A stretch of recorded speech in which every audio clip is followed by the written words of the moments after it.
Secretly recorded by Omarosa Newman.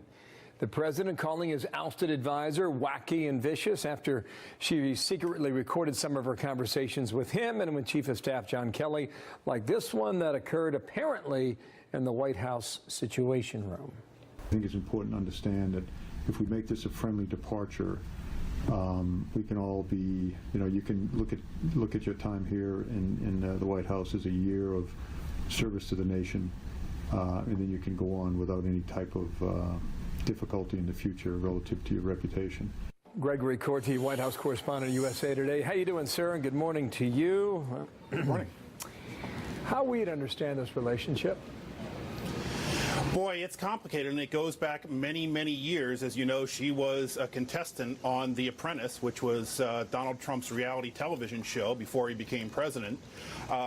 She was fired off of that show famously a number of times, and now fired again from the White House this past winter. And yet, even after the firing, we now have this other telephone conversation that she secretly recorded, where he expressed disbelief that she had been fired from his own White House. So it has been complicated over the years, but she has known him longer than most other people in the White House. Yeah, a lot of people making the point that, he gave her a lot professionally and a job at the White House as well. And she had his back during the campaign, but apparently that is all over now. Here's the tweet from earlier today. Two of them. Wacky Omarosa got fired 3 times in The Apprentice. Now got fired for the last time. She never made it, never will. She begged me for a job, tears in her eyes. I said, okay. People in the White House hated her. She was vicious but not smart. I would rarely see her but heard really bad things. Nasty people would constantly miss meetings and work. When General Kelly came on board, he told me she was a loser and nothing but problems. I told him to try working it out if possible, because she only said great things about me until she got fired. That's from today. Yeah, and then he also said that, he had acknowledged it's not particularly presidential for him to go on Twitter to badmouth a former top-ranking White House employee. But this is what happens when you cross Donald Trump. He extends a lot of loyalty to people who are loyal to him. Once you're no longer loyal, he will go after you with both barrels on Twitter or on television or whatever medium he has at his disposal. Yeah. First, Omarosa on NBC earlier today. Folks are going to be hearing a lot of her the coming weeks, coming days, I should say, because of this book tour. First with Savannah Guthrie this morning at 7:30. There is a complete organization between the two of them. He probably instructed General Kelly to do it so that he could keep his hands clean.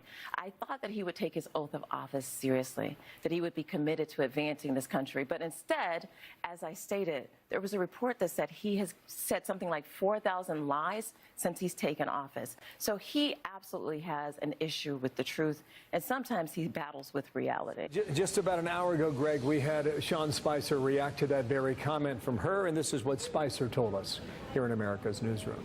She walked out of the White House after she was fired and sung the president's praises on multiple occasions, on video and print, etc. And then within weeks is peddling a deal with publishers to say anything that she could to make money on a book deal. So that tells you all you need to know about her. My sense is this does not stay in the news for very long.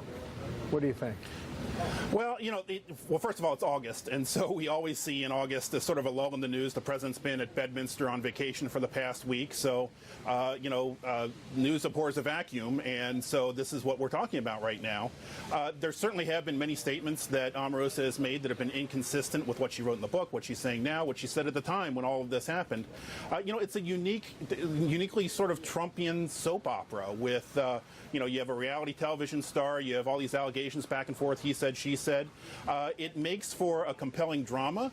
It's probably not the most important issue that we have to deal with in this country, but it has been sort of illustrative and educational about how this White House works, with Chief of Staff John Kelly really taking the lead role on these staffing members, these staffing issues, with or without, apparently, the President of the United States' knowledge. Yeah. Last point here, Greg, you worked the White House for some time. How strange is it to get a recording into the Situation Room? Well, if you pass by the Situation Room or any one of these other secure rooms on the White House complex, I imagine it's the same in the Pentagon, the intelligence community facilities. There are bins or shelves or lockers where people put their cell phones before they even go into the room. It's more or less, I'm told, at the White House on the honor system.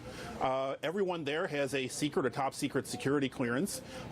They are trusted not to bring recording devices into the Situation Room. In this case, the conversation that the Chief of Staff had with Omarosa was not in and of itself classified, so it's not clear whether or not she broke any laws. Certainly, if she still maintains a security clearance, that's something that they would certainly look at in terms of revoking it now. Thank you, sir. You got something to talk about in August. Gregory Corte, thank you, sir.